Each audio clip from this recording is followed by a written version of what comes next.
where we are connecting entrepreneurs, thought leaders, and business experts to you, the small business owner and entrepreneur. Today, really excited to have my guest, Angel Ribo. Angel is known as the CEO Confidant. He runs a business and consulting firm where they help to boost accountability, improve your sales performance, and has spent a great deal of time working on how to help remote teams become successful. In this episode, we're going to talk about Angel's background, how he come to create the CEO Confidant, what he has done over the last year to help boost teams' remote performance, and finally, how he leverages social media. We hope you enjoy this episode.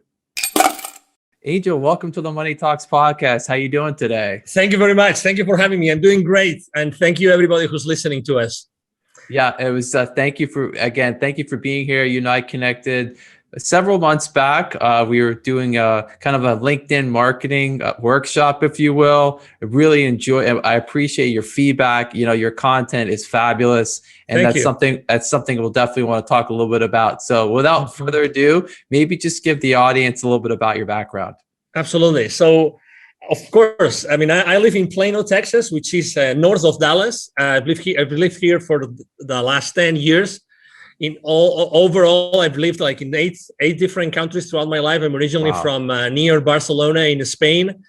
And basically, I do two very distinct things in my life. One is with my business consulting company. Basically, we help both corporate CEOs and established entrepreneurs to bridge the gap globally for expansion and exposure as a way to generate or to accelerate the growth of their businesses. And I started to do that basically 5 years ago when I left corporate America. And at the same time, I started also my nonprofit. I'm actually one of the 3 co-founders. And what we do is we help underprivileged kids in Latin America become entrepreneurs using the local resources. So this is in a nutshell what my life is about. Unfortunately, for the last 14 months, I have not been able to travel much for obvious reasons. It's now April 2021. But we really can't wait to resume our activities in Latin America with the kids that so much needed. That's amazing. I definitely want to learn more about that and talk about that. Thank you. Thank you. Kudos to you for doing that. It's really important. And it's amazing because I've talked to other people that I've interviewed on my podcast who are in the fintech space, and there is a lot going on as far as entrepreneurship in Latin America. So yes, I love hearing about that. And it's really interesting. So maybe go back a little bit. Of course. What was kind of, I guess, the light bulb? You know, it's really interesting because a lot of the people I interview, they've all had some role in the corporate world, if you will. And what was the light bulb for you as far as wanting to kind of bridge out, go on your own and start this great, underwrite you have? Thank you. Well, I think it's a mixture of things, right? It's not only one thing. I think that probably the most important one is that I had continuously been putting my family as a second priority in my life. And that eventually hurts the family, and for me, my family is extremely important. So I think that was probably one of the main reasons.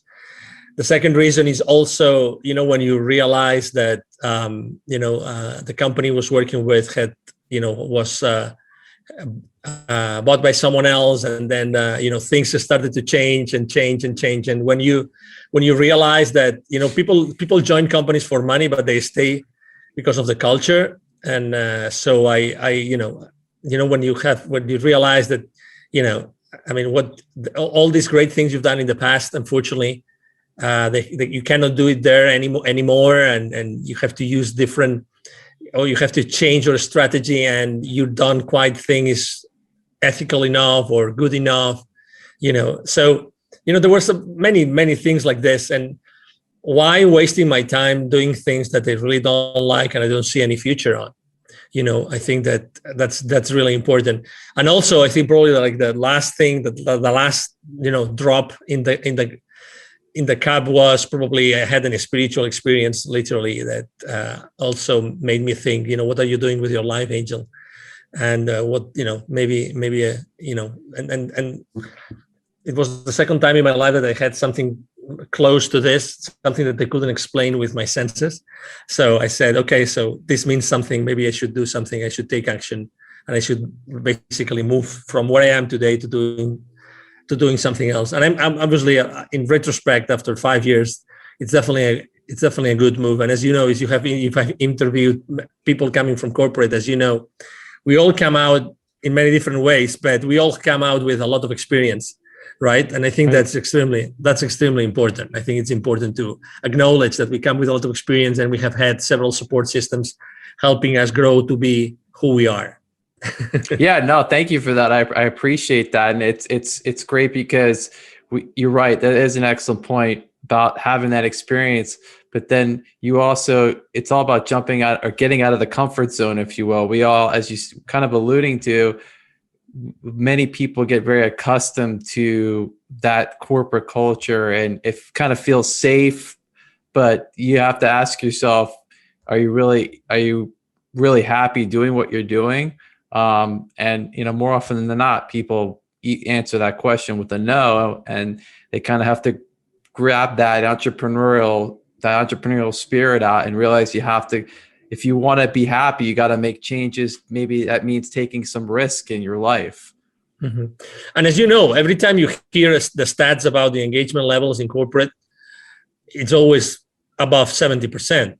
So that means that at any given company, at any given point in time, you go there, you knock at the door, you see 10 people, 7 don't really like what they're doing, but they have to pay their bills, they have to pay their mortgages, they have to take their kids to college, blah, blah, blah, you name it. So, and I stayed there for 10 years, it was a long period of time, but there were people there that had been almost 30 years. Right. So, I mean, and it's not bad. I mean, I'm not saying it's bad, but right. At the end of the day, it's your decision. You decide what you want to do with your life. And also, I think that something else, now that we're thinking about things that had happened in the past in my life, I think that also I went to a Tony Robbins event, and I experienced, and there's so many things that happen in those events that are so powerful. And one of the most important messages that really changed and shook me really to the bone was the idea that, we are really here to make an impact, like it or not, and that's why you have a podcast. I mean, you have a podcast because you really want to change people's lives and you want to inspire people every single day, right? And you're excited about the downloads, not because of the downloads themselves, but just because you have been able to inspire more people and more people and more people, right? 100%. And so that's why there's this direct relationship between, how many people you serve and you help in your life, and eventually the rewards that you get in your life. And I wanted to literally start doing my own thing and start impacting thousands of lives as opposed to what I was doing before. Yeah, that's amazing. I agree with you 100%. Yeah, it is. You're right. You have to, you really have to want to make changes to people's lives and be impactful. And thank you. I appreciate what you just said. Yeah, that's why I'm here doing this. I love doing it. I get to meet, I've been doing it now for almost a year, which is hard to believe. And I get to meet great people like yourself who are, thank you. I get to learn about what you're doing. We get to talk about your life and how you meet, how you help other people, and the message gets out, and it's tremendous. It's exciting every time I do this. And I'm always appreciative of the time of my guests. So maybe as we kind of move forward, I guess talk a little bit about your process as far as, when you're maybe meeting with a new client, and maybe take us through how that works. Yeah, of course. So the reason why, I do what I do as far as, professionally speaking with my consulting business is because I had helped more than 1,500 companies in 36 different countries. So that's what allows me to say, okay, so I'm going to put in place a system that will allow systematically both entrepreneurs and companies to, keep on growing their businesses, accelerating the growth of the businesses by expanding the business over there. So basically, the first conversation with any company or any entrepreneur goes the same way. So,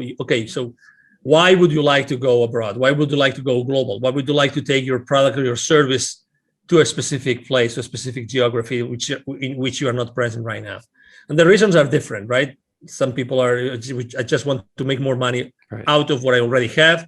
Other people say, I would really like to have my business and travel with my business. And I would like to use the excuse of my business to travel to other places, which is a very genuine, authentic way to think about it. And as you know, there's many professions that are actually already doing that, like real estate people, professionals. They do that all the time. They go and go all over the place, all over the world to buy properties, and they have fun doing it, and they're still doing business at the same time, right? And then after the reasons, we talk about the reasons, and the reasons are there. Then we talk, okay, so what changes are you open to make to your current state of being and company and culture and everything? Because it's very easy to say, I want to do this, but what do you really want to change? That's why very often people ask me, how do you find your clients, or what's the perfect profile of your clients? Is there a particular industry that you like to work more with? And I said, no, there's not a particular industry. There's always a way in which I always ask these three questions. Do you really want to change as a leader? Do you really want to leave a legacy? And do you really want to change the world? I always ask the same three questions, because I just want to work with people that I really like to work with. I choose my clients, and I really want to work with people that really want to make a difference in this world. The same way I'm doing it every single day. I want them to do the same thing, and I would like to work with them and support them in doing that. And I think that is really important. Then we have a conversation about, do you have the resources? It's very important. I mean, going abroad is not just, or going global or international. It's not just, okay, I want to go, let's test the waters. You have to make a decision to do it, okay? There's several ways to do it. And you can, let's say there's several levels of, engagement, and you can go full in, and you can go maybe test the waters and find maybe some business partners and start, selling your products and services. It depends. Everybody's different, but you have to make sure that you're going to stay in that mode between 1 year, 1.5 years. Because if you only want to do it for a few months, it's not worth it. You don't need me.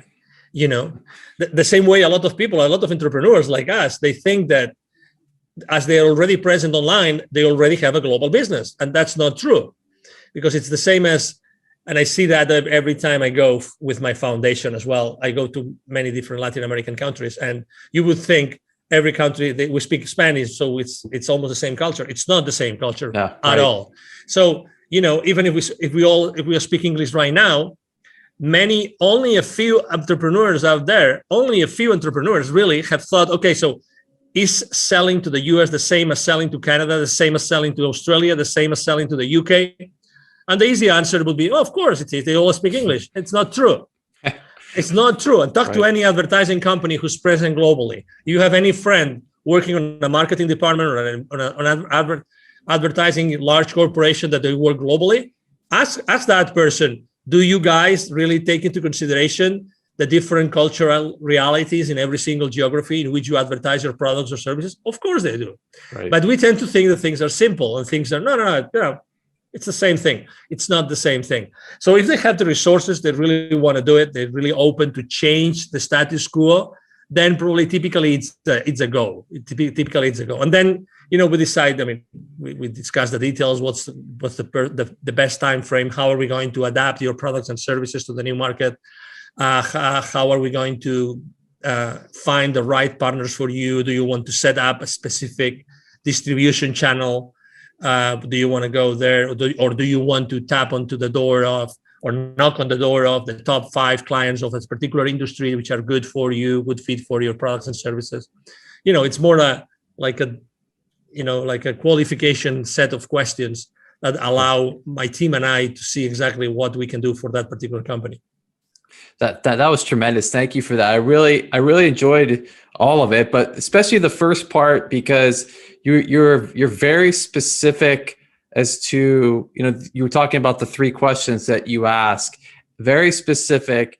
And it's important it's too many reasons, but one, as the entrepreneur, as the business owner, it's important that you're, distinguishing yourself, and that really is really speaking to your value proposition as far as, this is what we're trying to find out. If you can answer these questions, I can help you. If you can't, we probably can't work together. And that's important, that you've created this niche, and you're able to have these questions and get them answered. So I think that's really important. And then what you were just talking about, as far as, understanding, you have a great understanding of the cultural differences, because in this day and age, like you said, everyone wants to go global, right? And if to your credit and to your point, it isn't that simple, just because these languages are spoken in so many countries.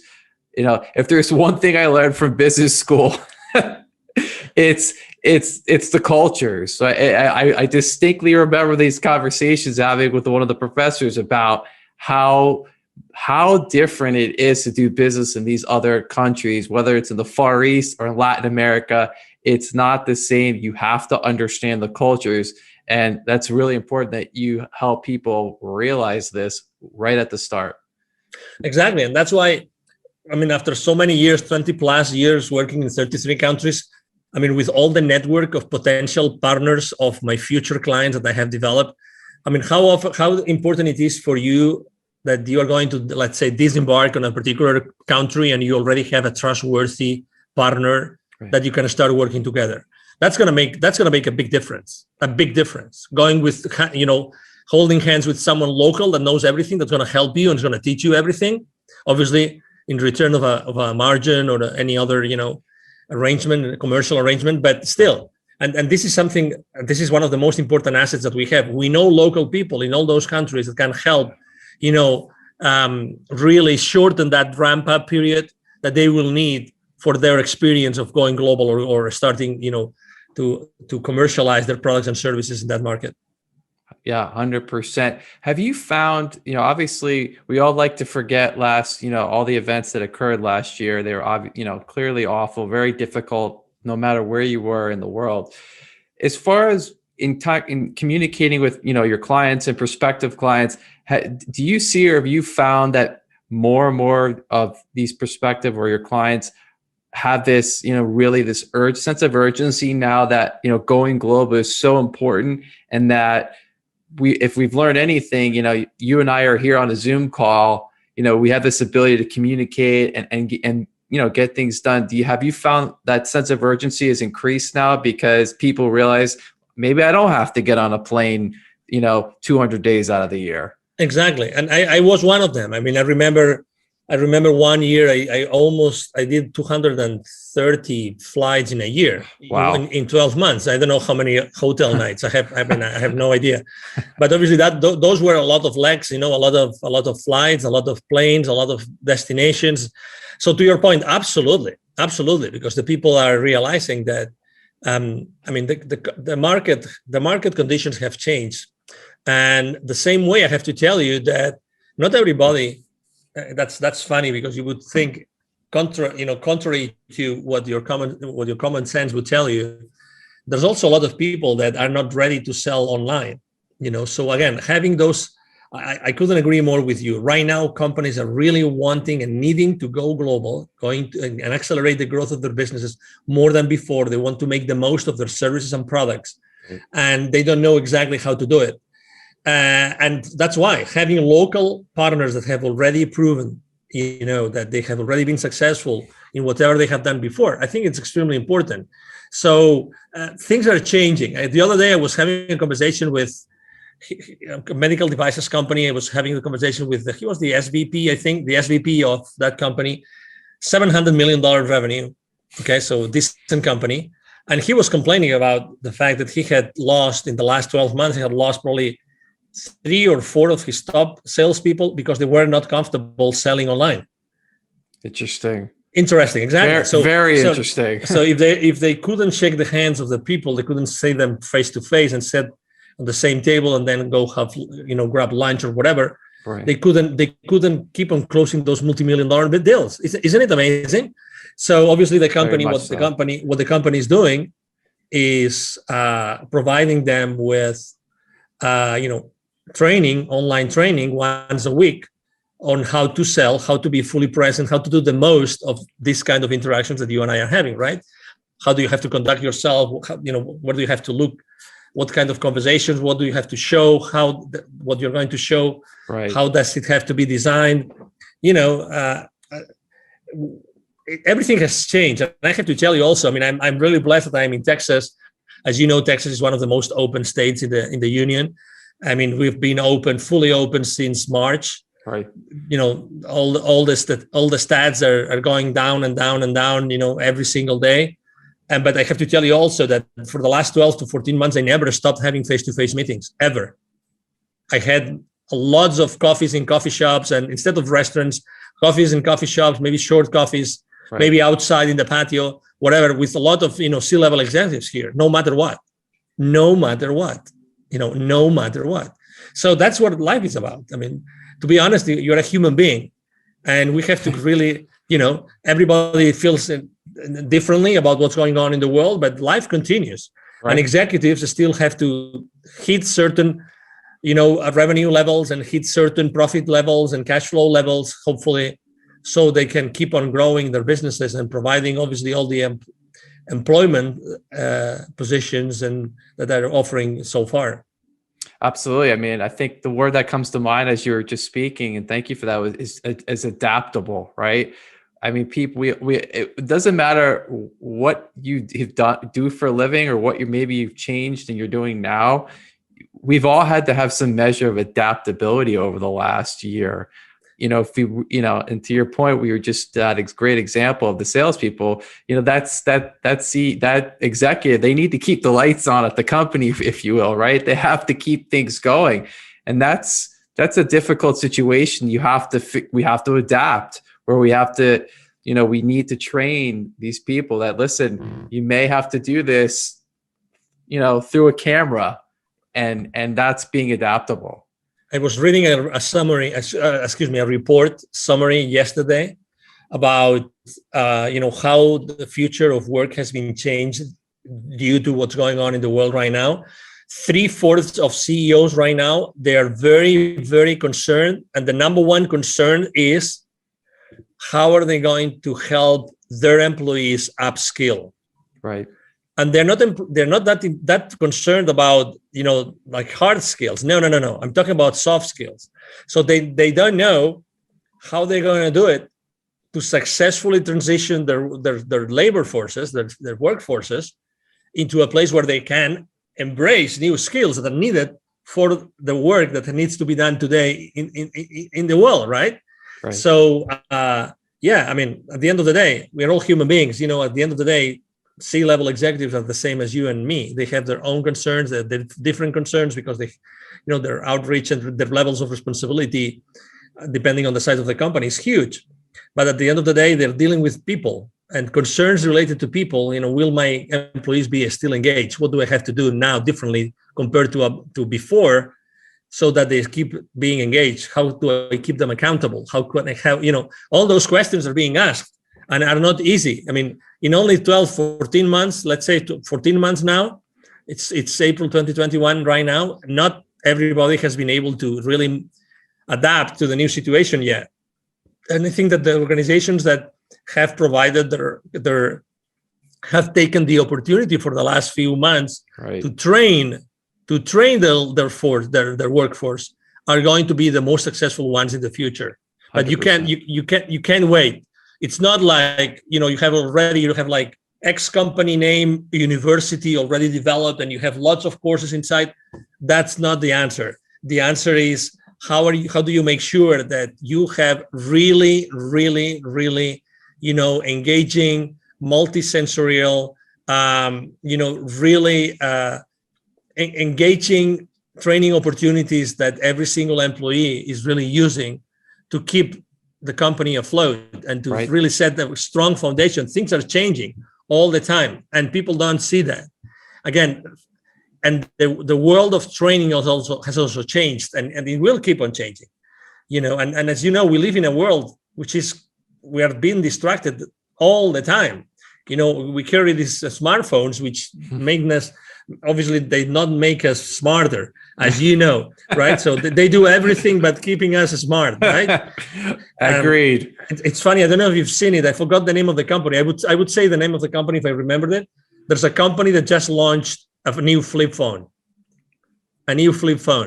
which it's not a smartphone, so it has zero distractions. but it has the power of the, let's say, the agenda, blah, blah, blah, all the really strong things or the powerful things, but zero distractions. And I'm sure that they're selling it. It's not cheap. I mean, it's not like the flip phones that you go to Walmart that it's $25 or $50. Right. No, they charge you $300, I think it is, but it's a flip phone, long battery, you name it, because we need to go back to the basics. The distraction is not allowing us to really thrive in our lives. And you must see this because you interview people every single day or week. You see that, unfortunately, keeping us distracted is keeping us distracted. So we don't accomplish what we should be accomplishing. 100%. Right? And there's this great movie called The Social Dilemma. The Social Dilemma. I don't know if you've watched the movie. Yes. It's a great movie because I think everybody should go and see that movie and watch that movie because it tells you how the devices and the softwares are designed to keep you distracted and are designed to, with all due respect to all those companies, manipulate your purchasing habits, your consumption habits.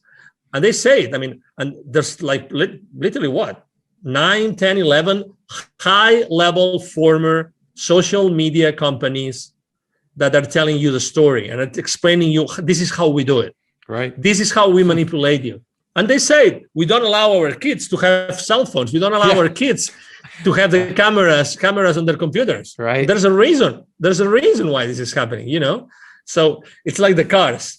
I drive this 2006 convertible, and I'm not going to change it because I don't want a computer. I don't want anybody to get into my computer, the computer of my car. You know what I mean? Yes. As much as I like technology. I worked for 2 very successful high-tech companies, and I love technology. But I tell you, I don't want anybody to get into the brains of my car. I love driving my 2006, and I will keep on driving my 2006 until I don't know. I get it. No, those are really valid points, and it actually, I'm sure this is, you have to deal with this, and probably more and more so now. Is how do you recommend to your clients, the executives, really, I guess, keeping that performance of the team, if you will, at a high level?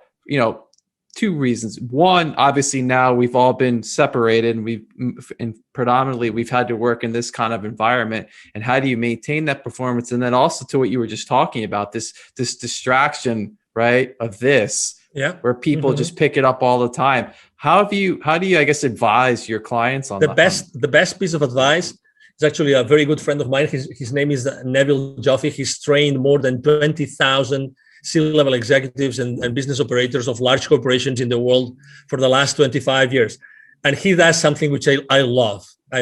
It's the deprivation test, which means, imagine, Hugh, that you and I, we do a list of everything that we do, let's say during our working hours. Let's leave our personal life aside, okay? Our working hours. We do a list. And then we say, okay, starting tomorrow, I will not do this and this and this and this. Listen, if you want, you just start with one thing. I'm not going to do that. And I will make sure we're not going to do it. And you keep on adding things. Why? Because you realize that there's a lot of things that you do that you really don't need to do. And you can probably, there's some roundabout, something that you can do instead of what you were doing. That's not going to be, sucking your energy and your time. Right.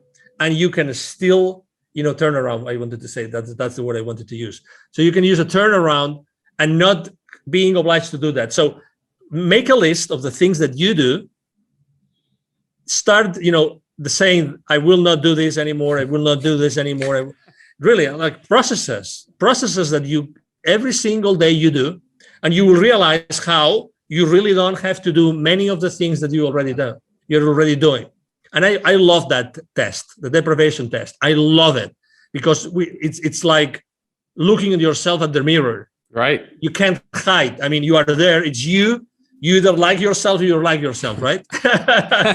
it's who you are, right? That's fantastic. I'm gonna have to make that list. No, honestly, do it. Yeah. Honestly, It's like when we're shaving in the morning, right? It's you with your razor, and it's your face, and if you cut yourself, bad luck, it was your bad day, but it's you with your time, with your reality. And there's something else. And I took action after watching that movie that I recommend people as well.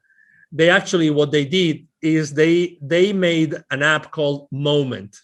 These former executives that left the social media companies because they didn't think that it was the ethical thing to do, like staying at the company and manipulating people.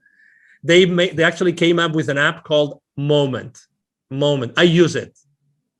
It's going to change your life if you use it. Okay. Moment. It helps you. It's like the AA people, there's a process to get out of alcohol addiction. Is the same thing. They take you step by step, how to start putting the cell phone aside, the smartphone aside, and not take the power out of your life and out of yourself every single moment. Fascinating. That is. I'm gonna check that out. Check it. This is a podcast chock full of advice, not just professional, but personal. Absolutely. Thanks. Absolutely. Thank you. Thank you for appreciate it. So I always spend so much time asking my wonderful guests many questions, and I appreciate them being here. And I always give the opportunity of the guests to ask me a question. So I'm giving you the mic, and feel free to ask away. Okay, from 1 to 10, how difficult do you want me to ask you the question? Oh, wow. The question to be from 1 to 10. Let's do it. Let's do an 8. An 8. Okay. What keeps you up at night right now, Hugh? What keeps me up at night right now? I think honestly, it's the education of my kids, and how I think, if anything, it's very worrisome. Obviously what happened over the last year, we can't change it. It's already happened, but you really start learning more and more about how your kids are being taught in schools. And to me, that's very worrisome, because they're going into a world that, you don't, having a degree from a Harvard or a top-notch school, more and more people are not really looking at that anymore. They're looking for more entrepreneurial, thinking people that can work with teams and on projects. And I feel like our education system in this country it's not built that way. It's built completely, it's an antiquated education model. And I think it has to be changed. And I know there are entrepreneurs out there that are now doing these things. Obviously, it's not available to everyone, and it could be expensive, but at least you're starting to see some changes as far as these people realize we can't teach our kids this way anymore. It's not about test taking skills. It's about problem solving and speaking. And this is what's important. This is what's going to help them as they go forward. So I couldn't agree more with you. It's funny. I don't know why I asked you that question. I'm extremely involved with the education of my kids as well. I'm very worried as well.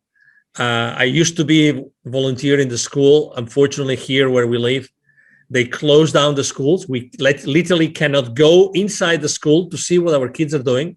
We cannot do that, which is insane.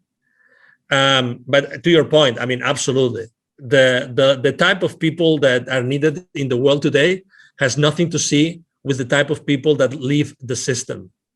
And absolutely, to your point. And obviously for the last 14 months, what has happened inside the schools, unfortunately hasn't helped the kids to be smarter, brighter, feel more loved, feel more cared for, or even have a better mental health. Agreed. I mean, you talk to the therapist, talk to the counselors, and you will know. You will see. I mean, unfortunately. So thank you for answering the question. Thank you. I appreciate that question. Thank you. It's something. It's funny because I'm actually going to have in the next couple of weeks. I'm going to have a founder of a startup education company. So more to come on that subject. Awesome. Yeah. Please. I'm looking for. Keep on bringing people that knows exactly what's lacking today and what we can do to bring, to use all these amazing talents and gifts that our kids come to this world with. Oh my God, and you see that every day. It's as father, you see that. I mean, these kids are asking you questions that, oh my God, and what a blessing. The thing is, how do we keep this balance, right? Between educating them and giving them the boundaries, and at the same time allowing them to be who they really are, right? 100%. Yeah. So anyway, thank you. I'm having chills again. So thank you. No, thank you for that great question. Take a minute or two. You do an amazing job on your social media, specifically your LinkedIn. Thank you. It's one of the best. And I actually spent time earlier today and yesterday going through it. And you have a very clear value proposition. I know, you exactly what you do, who you're trying to help. Maybe just spend a minute or two talking about how you've really leveraged using social media. Thank you. Exactly. Well, number one, I chose to start working in social media really when I left corporate America. I think that in general, in the corporate world, social media is not used a lot, or is used very well. The first thing I thought was, okay, so what is my audience, right? So who do I want to serve and where they are? And it's funny how, obviously, I immediately decided, okay, so it's LinkedIn. I only had a few hundred connections, nothing else. And I said, but I want to really make a difference here on LinkedIn. And then I started to think, okay, so if my audience is here, how am I going to talk to them? And one of the things I always repeat myself and that I learned, and I have had also very good teachers throughout this time, is that number one, have you noticed that when you go to Google and look for a particular person, you throw a name in the box? One of the first line items is actually LinkedIn. Right. So you are in Google, Googling someone's name, and LinkedIn lines show up as the first one. So what I'm trying to tell you is LinkedIn is not a place where you look for a job only. LinkedIn is a search tool. LinkedIn is a search tool. Okay. So just that I think that's going to help you think differently about LinkedIn. Number one. Number two, I said, okay, so what am I going to share? I mean, I was able to have little by little, I built a team, and I have a team working with me. As you have seen, I have, video editors, I have graphic designers. I'm every single day online, every single day. So the content that I am posting is always a content, number one, that's going to grab the attention of my audience. Number two, that it's going to be more related to the human being who is behind an executive than the executive that is concerned about 20 different business aspects. So I'm trying to really keep everything at a very human level and connect with the people at the very human level. So you will see that obviously sometimes I speak about business, and sometimes I give visibility and exposure to businesses, and because actually it's part of my business value proposition. But I try to be really very close to the human beings behind the people that I want to attract to my timeline, right? To my feed. Right.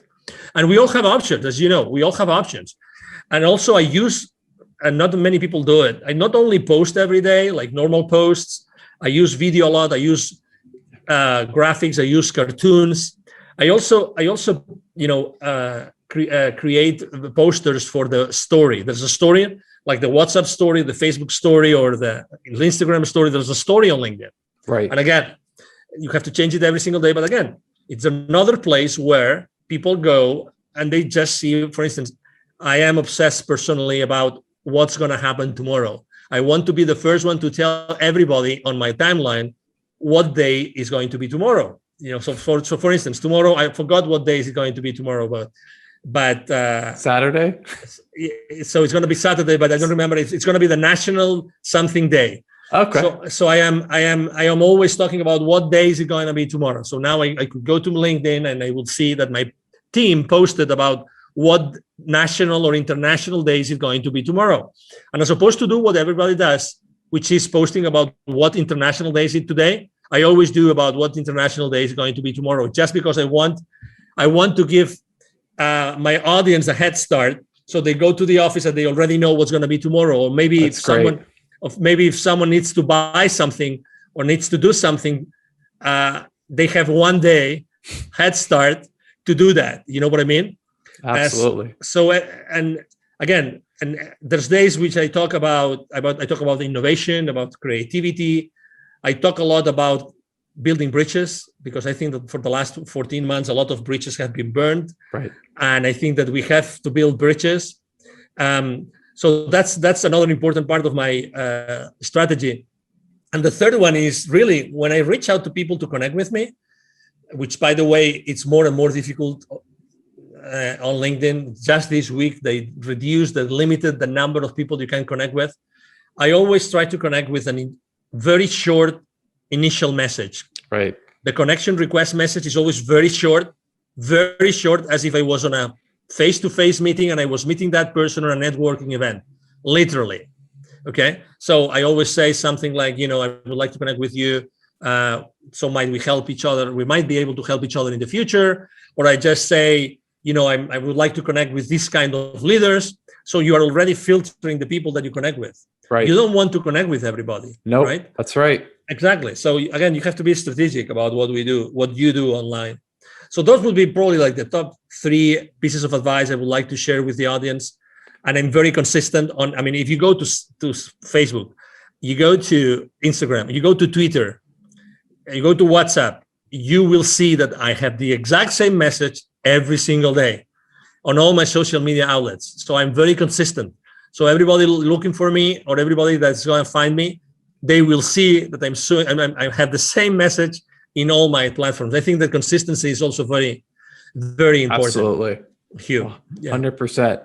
Well, and I always conclude my episodes with pieces of actionable advice, and you've outdone yourself and done a great job here. I appreciate you doing that. Those are great pieces of advice as far as how to really leverage your social media and being consistent. So I want to thank you for that. I want to thank you for being here with me and the audience today. It was really wonderful to finally talk to you in person, learn more about what you're working on. And, I wish you all the success as we get through the rest of 2021, and definitely want to have you back on in the future. So Angel, thank you for being here today. Anytime. Well, thank you. It's been an honor, Hugh, really, thank you for having me. If I may, maybe if I could just share with the audience my email address, if it's a possibility. Please. Thank you. So just, besides going to social media and, writing a message, which I'm going to answer, because we answer every single message. My email address is very easy. I'm going to share my personal email address, the direct, which is Angel, ANGEL, at angelribo.com. Ribo is my last name. It's 4 letters, R-I-B as in boy, O. Again, Angel at angelribo.com. And really, it's been a pleasure to have this conversation with you, Hugh. I've enjoyed the conversation a lot. And obviously, thank you, everybody who's watching us today. Thank you again, Angel. It was great to have you. Really appreciate your time and thoughts. Remember, everyone, we'll be back next week with another episode of Money Talks. Please like and subscribe on our YouTube channel. We'll be back next week. This is Money Talks. I'm Hugh Meyer. Take care.